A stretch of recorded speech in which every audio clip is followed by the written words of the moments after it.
सारेगामा कारवा।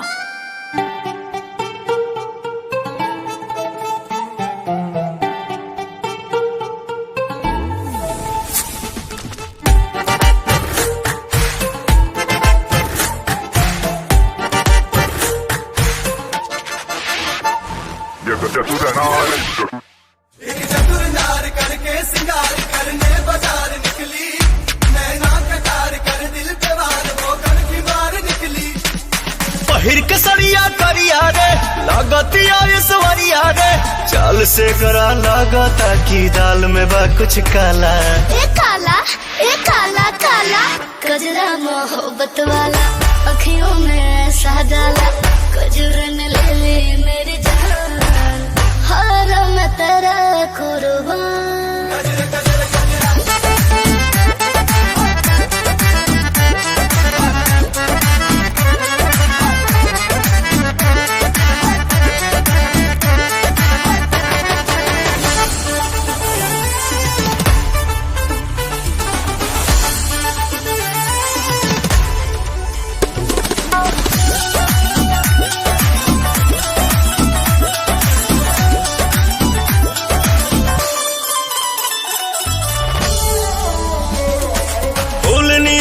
कोमल काया हुस्न का जलवा सब पे छाया, हम तो पागल हो गए नीर ऐसन तोहरा रूप के माया। मेरा ठुमका लाखों का, मेरा ठुमका लाखों का, मेरा लाखों में है कदम काला सुरमा आँखों का। लचके जब कमरिया रे हटे ना नजरिया रे, आग लगावे तन में हमार मन भइल मतवाला। मतवाला वाला कजरा मोहब्बत वाला, अखियों में ऐसा डाला, कजरन ले ली मेरी जान, हर मैं तेरा कुर्बान।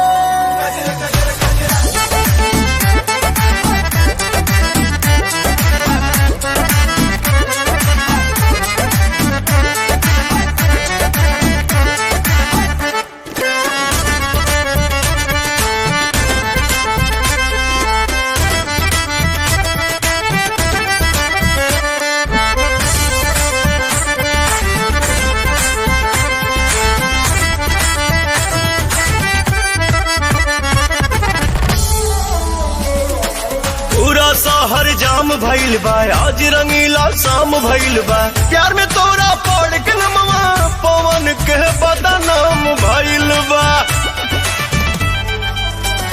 मेरा गाल गुलाबी है, मेरा चाल नवाबी है, बोले आंसू आते आंसू मुझको नोटी भाभी है।